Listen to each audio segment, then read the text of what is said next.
Good morning students, welcome to our class. Today we are going to discuss about class 12th Rajasthan board RBSC की class 12th की English की आपकी book जो है panorama, उसका chapter number 3 है, उसके बारे में आज अपन डिस्कस करेंगे, जिसका हेडिंग है द गिटार प्लेयर एंड समवेम्बर। दो तरह की दो टाइटल है जिसमें दो शॉर्ट स्टोरीज है।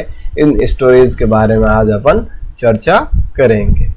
तो सबसे पहला मेरा रिक्वेस्ट यही है कि अपनी बुक को खोल के रखें, अपनी पेंसिल को साथ में रखें, जो भी न्यू वर्ड्स आ रहे हैं उनको आप लिखते रहें और ताकि जब भी आपको सेकंड टाइम पढ़ना हो तो उसको आसानी रहेगी आपको समझने में। और अभी तक अगर आपने चैनल को सब्सक्राइब नहीं किया है तो सब्सक्राइब कर लीजिएगा ताकि जो भी न्यू वीडियोस आए उसका नोटिफिकेशन आप तक पहुंच सके। अगर आपको मेरे पढ़ाने का तरीका अच्छा लगे तो अपने फ्रेंड्स के साथ इसको शेयर कीजिए ताकि उनका भी भला हो सके। तो चलो शुरू करते हैं। अबाउट द राइटर यानी लेखक के बारे में पहले पता कर लेते हैं कि भाई लेखक कौन है। तो लेखक जैसा कि आपको पता ही है, सुनीति नामजोशी नाम की महिला जो है वो इसकी लेखिका है। Suniti Namjoshi was born in India. ये इनका जन्म जो है, सुनीति नामजोशी का जन्म इंडिया में हुआ, बट लेफ्ट फॉर कनाडा, लेकिन कनाडा के लिए चली गई। वो कनाडा चली गई, where she lived for a number of years, जहाँ पर वो कई सालों तक रही। यानी कि इंडिया में पैदा होने के बाद कनाडा चली गई, वहाँ कई वर्षों तक रही। Currently she lives in the UK और एट प्रेजेंट, यानी करंटली का मतलब वर्तमान समय में, सी लिव्स वह रहती है इन यूके। यूके का मतलब यूनाइटेड किंगडम यानी ब्रिटेन में। सी हैज पब्लिश्ड न्यूमरस पोइम्स, उसने काफी सारी पोइम्स, न्यूमरस का मतलब कई संख्या में, कई ज्यादा, पोइम्स यानी कविताएं। फेबल्स, फेबल्स का मतलब होता है कहानियां, परियों की कहानियां जैसे। आर्टिकल यानी लेख। एंड रिव्यूज, रिव्यू का मतलब किसी के बारे में क्रिटिकल नोट लिखना, कोई भी बुक पब्लिश हुई बुक को पढ़कर उसका रिव्यू देना। Her books included the conversation of cow. अब उनकी बुक्स में कौन कौन सी थी देखो, एक बुक है जिसका नाम है कन्वर्सेशन ऑफ काऊ जो कि 1985 में पब्लिश हुई। Aditi and one eyed monkey 1986 में पब्लिश हुई। द ब्लू डंकी फेबल्स 1988 में पब्लिश हुई। Because of India selected poems 1989 में पब्लिश हुई। ये पोइम्स है मतलब कविताओं का एक संग्रह है, because of India. And the mother of Mayadeep भी, और मदर ऑफ मायादीप ये भी 1989 के अंदर पब्लिश हुई।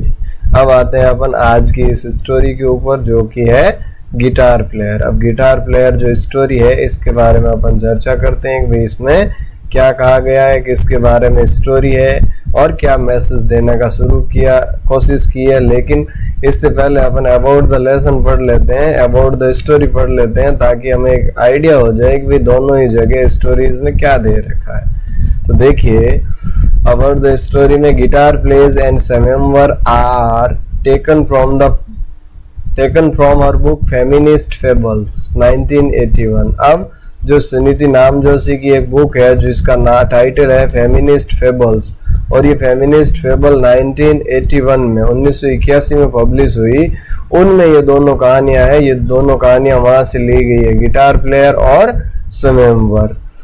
In these stories, she focuses on the condition of women in a patriarchal society. In these stories, यानी इन कहानियों के माध्यम से she focuses, वो केंद्रित करती है, on the condition, स्थिति के बारे में, of women, महिलाओं की, in a patriarchal society. patriarchal society का मतलब पितृ सत्तात्मक समाज जो है, पुरुष प्रधान समाज में महिलाओं की जो स्थिति है इसके बारे में इन दोनों कहानियों में बताने का प्रयास इन्होंने किया है। She raises her voice against gender inequality. She raises her voice यानी उन्होंने अपनी आवाज उठाई, अगेंस्ट यानी विरुद्ध, जेंडर इनइक्वलिटी यानी लिंग भेद की, जो लिंग भेद है इसके विरुद्ध इन्होंने अपनी आवाज उठाई। एंड स्ट्रेसेस द फैक्ट, और इस बात पे जोर डाला that women should have their own identity, कि भाई महिला की भी अपनी खुद के बलबूते पे पहचान होनी चाहिए, सिर्फ वो पुरुष के पीछे ही नहीं पहचानी जाए। जब छोटी होती है तो बेटी किसकी है, पिता के नाम से, जब ससुराल जाती है तो पति के नाम से, और जब बूढ़ी हो जाती है तो बेटे के नाम से। पहचानी जाती है, यानी उसकी आइडेंटिटी एक पुरुष से होती है, तो इसके बजाय उसकी खुद की अपने स्तर पर आइडेंटिटी एक पहचान होनी चाहिए। These stories are very thought-provoking and highly relevant to contemporary Indian society. और ये स्टोरीज, ये कहानियां जो है वेरी थॉट प्रोवोकिंग यानी बहुत विचार करने योग्य है, एंड हाईली रिलीवेंट और वर्तमान से बहुत ज्यादा संबंधित है द कंटेम्परेरी। कंटेम्परेरी का मतलब तत्कालीन इंडियन सोसाइटी, भारतीय समाज, तत्कालीन भारतीय समाज से बहुत ज्यादा संबंधित है। The story the guitar player depicts a girl who wants her talents, skills and the art that she possesses to be greatly valued, recognized and given importance। अब जो स्टोरी है जिसका हेडिंग है द गिटार प्लेयर डेपिक्स यानी वो चर्चा करती है, उसमें जो है चित्रित करती है एक गर्ल, एक ऐसी लड़की को, हु वांट्स जो कि चाहती है, her talents, skills and the art वो चाहती है कि उसका जो टैलेंट है, उसकी जो स्किल है, उसकी जो कला है, दैट सी पोजेस जो कि उसके पास है, टू बी ग्रेटली वैल्यूड उसकी वैल्यू की जाए, उसके लोग जो है उसकी जो कला है उसको महत्व दे, रिकग्नाइज यानी उसको पहचाने, एंड गिवन इम्पोर्टेंस और उसकी भी कोई कद्र करे। The story Swayamvar is about women's freedom and focuses on the fact that certain set roles are assigned to women in the Indian society, and if she wants a little more freedom, the parents and the members of society are unhappy। और जो दूसरी story है जो स्वयंवर, ये किसके बारे में? अबाउट वुमेन्स फ्रीडम, महिलाओं की आज़ादी के बारे में, एंड फोकसेस ऑन और ये केंद्रित है ऑन द फैक्ट उस तथ्य पर, that certain set roles are assigned to women कि महिलाओं के लिए कुछ रोल सेट कर रखे हैं अपन ने कि भाई महिला है तो यही कर सकती है, आप इन इन भूमिकाओं को भी निभा सकते हैं, इनके अलावा आप कोई काम नहीं कर सकते। उन सर्टेन सेट रोल्स के बारे में इन द इंडियन सोसाइटी जो कि भारतीय समाज में है। If she wants a little more freedom, अगर वो थोड़ी बहुत भी और ज्यादा फ्रीडम चाहती है, स्वतंत्रता चाहती है, the parents and the members of the society are unhappy, तो उसके पेरेंट्स है, उसके समाज के जो लोग हैं वो अनहैप्पी हो जाते हैं, नाराज हो जाते हैं, नाखुश हो जाते हैं। मैन थिंक देमसेल्व्स यानी लोग जो है, मनुष्य, पुरुष जो है अपने बारे में सोचता है to be superior to women, और वो ये सोचता है कि वो वुमेन से सुपीरियर है, महिला से सुपीरियर है, महिला से बेटर है, and do not like to accept their defeat और अपनी पराजय स्वीकार नहीं करता, ये कभी भी बर्दाश्त नहीं करता कि वो एक महिला से पराजित हो जाए। हाउएवर अ वुमेन लाइक्स, जबकि महिला क्या चाहती है? महिला चाहती है टू चूज ए कंपेनियन, उसको वो एक ऐसे साथी का चुनाव करना चाहती है, who believes in gender equality जो कि लिंग समानता में विश्वास करता हो, ये नहीं कि ये पुरुष है ये महिला है दोनों के बीच गैप है, भेदभाव नहीं करता हो, उसकी समानता को स्वीकार करता हो, वैल्यूज हर टैलेंट्स उसके टैलेंट की कद्र करता हो, and accepts his own shortcomings और अपनी खुद की कमियों को, खुद की गलतियों को भी स्वीकार करने वाला होना चाहिए। तो इस प्रकार से इन दोनों स्टोरीज में जो पितृ प्रधान समाज के अंदर महिलाओं की जो स्थिति है, उस महिलाओं की स्थिति को बताने का प्रयास किया है इन स्टोरीज के द्वारा। तो देखो सबसे पहले अपन डिस्कस करते हैं the guitar player. Guitar player में क्या स्टोरी है? देखो, a girl played on her guitar and it so happen that someone passing by listened and fail in love with her. एक गर्ल यानी एक लड़की जो है प्लेड बजाया ऑन हर गिटार, गिटार बजाया उसने, एक लड़की ने अपना गिटार बजाया, एंड सो इट हैपन और ऐसा घटित हुआ दैट समवन पासिंग बाय कि कोई व्यक्ति जो है रास्ते से जा रहा था, गुजर रहा था, बाय लिसन्ड उसने ये सुनकर, उसका जो गिटार है गिटार की ध्वनि सुनकर, and fail in love with her और उसको उससे प्रेम हो जाता है, प्यार हो जाता है। जब वो एक लड़की जो है अपने घर में गिटार बजा रही होती है, रास्ते से जो व्यक्ति गुजर रहा है जब वो गिटार सुनता है तो उसको उस लड़की से प्यार हो जाता है। Is it my love, is it my music you love, inquired the girl और मी। अब लड़की ने क्या पूछा कि भाई तुम जो प्यार करते हो वो मुझसे करते हो या मेरे संगीत से? Way is it my music you love, क्या तुम मेरे संगीत से प्यार करते हो, और मी या मुझसे, इंक्वायर्ड द गर्ल, लड़की ने पूछा। द म्यूजिक कंटिन्यूड, और संगीत बजता रहा, गिटार बजता रहा। Water from A fountain rose into the air and fail away, और एक फाउंटेन, एक फुहारे से पानी ऊपर उठा और उड़ गया, हवा में गायब हो गया। The listener thought hard and finally said, अब लिसनर जो था, सुनने वाला व्यक्ति जो था, श्रोता जो था, उसने बहुत ज्यादा विचार किया इस पर, एंड फाइनली सेड, और उसने अंत में कहा, बहुत सोच समझ कर उसने बोला, आई डोंट नो, मैं नहीं जानता, मुझे नहीं पता। What is the right answer, silent tell you, replied the girl, but that's not it. अब देखो, लड़के ने तो कह दिया आई डोंट नो, मुझे नहीं पता। अब लड़का क्या कह रहा है, what is the right answer, silent tell you, सही उत्तर क्या है, क्या तुम नहीं बताओगी। अब लड़का पूछ रहा है कि मुझे तो नहीं पता, लेकिन आप बता दो सही उत्तर क्या है। Replied the girl, but that's not it, लेकिन लड़की ने जवाब दिया कि तुमने जो उत्तर दिया वो नहीं था। And she went on playing, और वो गिटार बजाती रही। मतलब कि लड़की लड़के के उत्तर से संतुष्ट नहीं हुई। जब लड़के ने पूछा कि भाई उत्तर क्या होगा सही, तो लड़की ने इतना ही कहा, तुमने जो बताया वो उत्तर नहीं है। Soon another passerby happened to see her and also fell in love। इसके बाद देखो, दूसरा पासरबाई, दूसरा व्यक्ति वहां से गुजरता है, उसके साथ भी यही घटना घटित होती है और उसको भी उससे प्रेम हो जाता है, प्यार हो जाता है।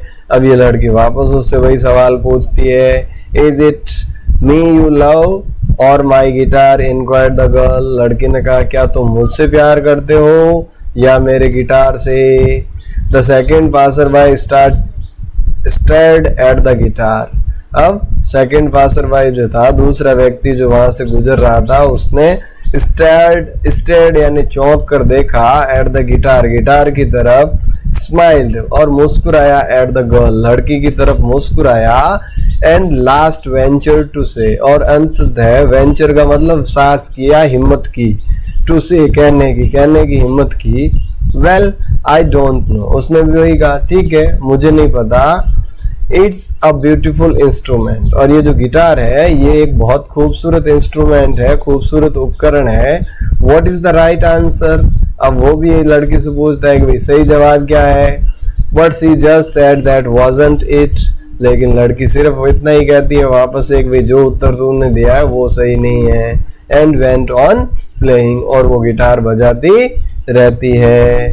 The two passerby were greatly perplexed, अब दोनों पासरबाई, दोनों व्यक्ति जो वहां से गुजरे हैं वो परप्लेक्स्ड यानी पजल्ड हो गए, कंफ्यूज हो गए। All night long the guitar music ran through their heads, और पूरी रात गिटार का जो म्यूजिक है वो उनके दिमाग में, उनके मस्तिष्क में बजता रहा, वो इसी के बारे में सोचते रहे। And when they returned the next day, it was perfectly obvious that they had both prepared their speech।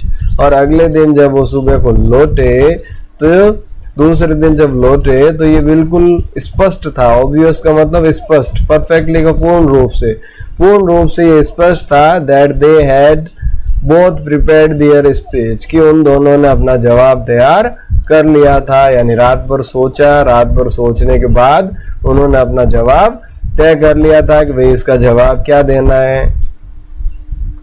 I would love you, declared the first, even if you could not play a note of music। अब पहले लड़के ने क्या कहा, I would love you, मैं तुमसे प्यार करता हूँ। declared the first, पहले ने कहा, even if you could not play a note of music, यदि तुम म्यूजिक की, संगीत की एक भी धुन नहीं बजाओ तो भी मैं तुमसे प्यार करता हूँ। and I would love you, swore the second, और दूसरे ने भी ये कसम खाई, यानी कसम खाते हुए कहा कि मैं भी तुमसे प्यार करता हूँ। even if you didn't own a guitar, यदि तुम्हारे पास गिटार नहीं भी हो फिर भी मैं तुमसे प्यार करता हूँ।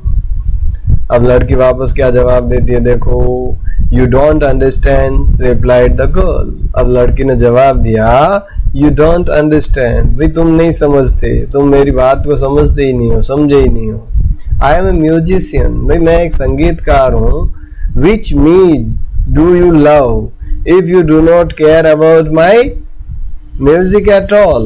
अब अगर तुम्हें मेरे म्यूजिक के बारे में कोई परवाह नहीं है, तुम मेरे म्यूजिक के बारे में कुछ नहीं सोचते, अगर मेरे म्यूजिक की परवाह नहीं है, तो तुम कौन सी मुझसे प्यार करोगे? यानी कि एक म्यूजिशियन से या एक गर्ल से, किससे प्यार करोगे तुम? मैं एक म्यूजिशियन हूँ, और अगर तुम म्यूजिक के बारे में तुम्हें कोई परवाह नहीं है कि मेरे पास गिटार हो या नहीं हो, बजाना आता हो या नहीं आता हो, तुम कौन सी मुझसे प्यार करोगे? एज ए गर्ल प्यार करोगे या as a musician? Oh they said, did we give you the wrong answer? अब वो करे, अरे इसका मतलब क्या हमने गलत जवाब दिया? तो लड़की कहती है यस, रिप्लाई द गर्ल, और लड़की ने जवाब दिया हाँ, तुम्हारा उत्तर गलत है। Well that's what's the right answer. अब लड़कों को समझ में नहीं आया तो वो पूछते हैं ठीक है भाई, हमने गलत जवाब दिया, हम मानते हैं, लेकिन अब ये भी बता दो कि सही जवाब क्या है। तो देखिए सही जवाब क्या है। तो देखो सही जवाब में, you must love me all together just as I am, all my gifts, all my possessions, everything I have been and ever shall be from now on. You must love me all together. तुम्हें मुझे मेरे साथ साथ जो भी चीजें मुझ में है उन सब से प्यार करना चाहिए। Just as I am, जैसी मैं हूँ। ऑल माई गिफ्ट्स, मेरी सारे गिफ्ट्स के बारे में। माई पोजेशंस, जितनी भी कलाएं, जो भी मेरे अधिकार है, मेरी संपत्ति है, उनसे। And everything I have been, और जो कुछ भी मेरे पास है। And ever shall be from now on, और आज के बाद जो भी आगे होगा उन सब से तुम्हें प्यार करना चाहिए। तुम सिर्फ मुझसे प्यार कर रहे हो, इसका मतलब संगीत की या मेरे टैलेंट की तुम्हें कोई कदर नहीं है। जबकि मैं ये चाहती हूँ कि जो मुझसे प्यार करे वो एक समग्रता से प्यार करे, यानी एज ए गर्ल भी प्यार करे, एज ए म्यूजिशियन भी प्यार करे, और मेरे पास जो भी एसेट्स है, जो भी टैलेंट है, जो भी वैल्यू है, जो भी अच्छाइयाँ हैं, उनको भी वो स्वीकार करे, और साथ ही साथ कमियां जो है उनको भी इंडिकेट करते हुए वो भी स्वीकार करे। एक समग्रता से, एक होल रूप में मुझसे प्यार करे, ये मैसेज दिया उसने। अब लड़के ने क्या जवाब दिया? But that's impossible, they cried out together. अब दोनों ही जो है चिल्लाए, एक साथ जवाब दिया, बट दैट्स इम्पॉसिबल, लेकिन ये तो असंभव है, ऐसा कैसे हो सकता है?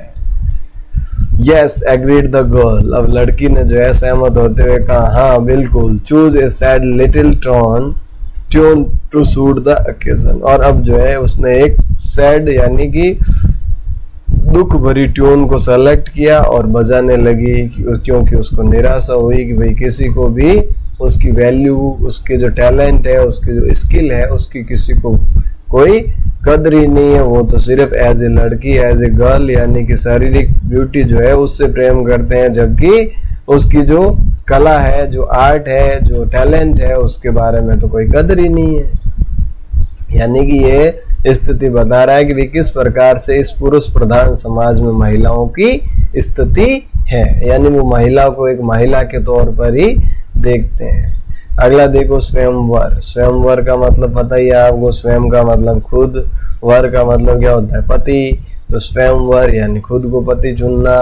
पुराने जमाने में क्या होता था, वैदिक काल में अगर आपने हिस्ट्री पढ़ा हो तो वहाँ जो है किसी भी लड़की को अपना पति चुनने का अधिकार खुद का होता था। अगर आपने सावित्री और सत्यवान की कथा सुनी हो तो उसमें आपकी टोटल चीजें क्लियर हो जाएगी कि किस प्रकार से सावित्री ने सत्यवान को अपना पति चुना था। तो इस प्रकार से प्राचीन समय में यह व्यवस्था होती थी कि जो राजाओं का राज होता था, जो भी राजकुमारियां होती थी, अगर उसकी किसी की भी शादी करनी होती थी तो आसपास में जितने भी राजा हैं उन सब के वहाँ इनविटेशन जाता था इस डेट का कि इस डेट को स्वयंवर है, जो भी राजकुमार शादी करना चाहे वो सब आए और उनमें से अपनी पसंद के लड़के से वो शादी करती थी। और ये सिर्फ राजाओं तक सीमित नहीं था, सबके साथ इस तरह से होता था।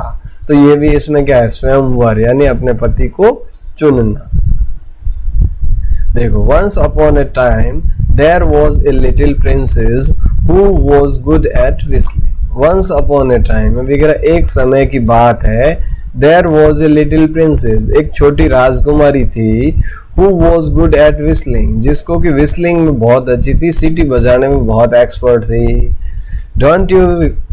Don't whistle said her mother, और उसकी माँ कहा करती थी विसल मत बजाओ, सीटी मत बजाओ। डोंट विसल, सीटी मत बजाओ, सेड हर फादर, उसके पिताजी भी कहते, but the child was good at it, लेकिन वो बच्चा जो है यानी वो लड़की सीटी बजाने में बहुत ज्यादा निपुण थी, एक्सपर्ट थी। And it went on whistling, और वो कंटिन्यू सीटियां बजाती रही। Years went by and she become a women, और सालों बीतते गए, और साल बीतने के बाद लड़की जो है वो महिला बन चुकी थी, शादी योग्य हो गई थी। By this time she whistled beautiful, और इस समय वो बहुत खूबसूरती से विसल बजाती थी, उसकी सीटी बजाने की कला जो है वो भी बहुत निपुणता प्राप्त कर चुकी थी। हर पेरेंट्स ग्रीव्ड, यानी उनके पेरेंट्स ने, उनके माता पिता ने इस बारे में थोड़ा ग्रीव्ड का मतलब गंभीर थे, उनको चिंता थी। What man will marry a whistling woman, और उनकी चिंता क्या थी, What man will marry a whistling woman, एक सीटी बजाने वाली लड़की से कौन सा पुरुष शादी करेगा। Said her mother dolefully, उसकी माँ ने चिंतापूर्ण शब्दों में, लहजे में कहा। Well said her father, और उसके पिता ने कहा ठीक है, I'll have to make the best of it, चलो मैं इसमें से भी कुछ अच्छा ढूंढने की, बनाने का प्रयास करता हूँ। I'll offer my half kingdom and the princess in marriage to any man who can beat her at whistling, और उसने कहा मैं ये ऑफर देता हूँ कि मैं उसको आधा अपना साम्राज्य दे दूंगा और राजकुमारी से उसकी शादी करा दूंगा जो भी व्यक्ति इस राजकुमारी को विस्लिंग में सीटी बजाने में हरा देगा।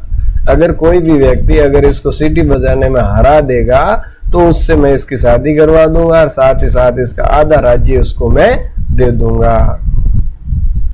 द किंग्स ऑफर वॉज डली प्रोक्लेम्ड, अब राजा के इस ऑफर की घोषणा पूरे राज्य में कर दी गई। And soon the palace was jammed with suitors whistling, और उसके कुछ समय बाद ही, जल्द ही महल के अंदर बहुत सारे शूटर्स यानी विवाह के इच्छुक व्यक्ति जो है, जो कि विस्लिंग बजाने में, सीटी बजाने में एक्सपर्ट थे, वो आ गए। पूरा महल खचाखच भर गया। इट वॉज वेरी नॉइजी, अब ये बहुत ज्यादा शोर शराबे वाला स्थान था। Most were terrible and a few were good, अभी कह रहा ज्यादातर खतरनाक थे, भयंकर थे, कुछ उनमें से अच्छे भी थे। But the princess was better and beat them easily, लेकिन राजकुमारी सबसे अच्छी थी और उसने सबको आसानी से हरा दिया। द किंग वॉज डिस्प्लेस्ड, अब राजा को डिस्प्लेस्ड यानी राजा जो है उदास हुआ, निराश हुआ कि भाई ये क्या, अब तो कोई भी ऐसा व्यक्ति नहीं था जो कि इसको सिटी में हरा सका।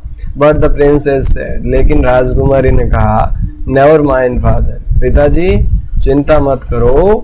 Now let me set a test, अब मुझे एक टेस्ट लेने दो, मुझे परीक्षा लेने दो। And perhaps some good will come of it, शायद इसमें से कुछ अच्छा आ जाए। भाई अब मुझे परीक्षा लेने दो, हो सकता है इसमें से कुछ अच्छा निकल के आ जाए। Then she turned to the suitors, और उसके बाद वो शूटर की तरफ मुड़ी, यानी जो भी चाह रखने वाले थे शादी की उनकी तरफ मुड़ी। Do you acknowledge that you were beaten fairly, और अब महिला ने, उस राजकुमारी ने पूछा कि क्या ये तुम जानते हो कि तुम बुरी तरीके से हार चुके हो। No, they all roared, all except one, अब सारे के सारे चिल्लाए, नहीं, सभी एक साथ चिल्लाए सिवाय एक को छोड़कर, एक व्यक्ति चुप था। We think it was magic or some sort of trick, और सब लोगों ने क्या कहा, हम ये सोचते हैं कि ये कोई जादू था या कोई ट्रिक थी जिसके कारण तुमने हमें बेवकूफ बना दिया, चीटिंग की तुमने। But one said, लेकिन एक व्यक्ति ने कहा, yes, हाँ, yes he said, उसने कहा हाँ, आई वॉज बीटन फेयरली, भाई मैं बुरी तरीके से हार गया हूँ। The princess smiled and turning to her father, अब राजकुमारी मुस्कुराई और अपने पिताजी की तरफ मुड़ते हुए सी पॉइंटेड टू दिस मैन, उसने उस आदमी की तरफ इशारा किया। If he will have me, she said, I will marry him, और उसने कहा अगर वो मुझसे शादी करे तो मैं उससे शादी कर लूंगी। तो राजकुमारी ने उसमें क्या देखा, भी सभी व्यक्ति जो है अपनी हार जाने के बावजूद भी अपनी हार को इस कारण से नहीं स्वीकार कर पा रहे थे कि उसको हराने वाली एक लड़की थी, जबकि एक व्यक्ति जिसने बिल्कुल एक्सेप्ट कर लिया, स्वीकार कर लिया कि हाँ भाई मैं बुरी तरीके से हार गया हूँ, मैं अपनी हार को स्वीकार करता हूँ। तो यहाँ ये समझाने का प्रयास किया है कि किस प्रकार से इस पुरुष प्रधान समाज में एक महिला जो है उस महिला की अच्छाई को भी नहीं स्वीकार कर पाते, और अगर वो सही भी कह रही है तो हम नहीं स्वीकार करेंगे, नहीं ये तो हो ही नहीं सकता। और अगर पुरुष गलत भी है तो वो कभी नहीं मानेगा कि मैं गलत हूँ। तो ये जो स्थिति है इस पुरुष प्रधान समाज के अंदर महिलाओं की जो स्थिति है, इसके बारे में ये दोनों कहानियां थी। तो आई होप आपको समझ में आई होगी, और जब आप भी समाज के नागरिक बनेंगे, भावी समाज के नागरिक आप ही हैं, देश आप ही के भरोसे चलना है, आप ही नीति निर्धारक बनने वाले हो, तो आई होप आप इस मैटर को समझेंगे। कम से कम अपनी उस समाज में तो लड़के और लड़की के बीच, महिला और पुरुष के बीच आप किसी प्रकार का कोई भेदभाव नहीं करेंगे। इसी आशा के साथ आज के टॉपिक को यहीं समाप्त करते हैं। Thank you. जय हिंद, जय भारत।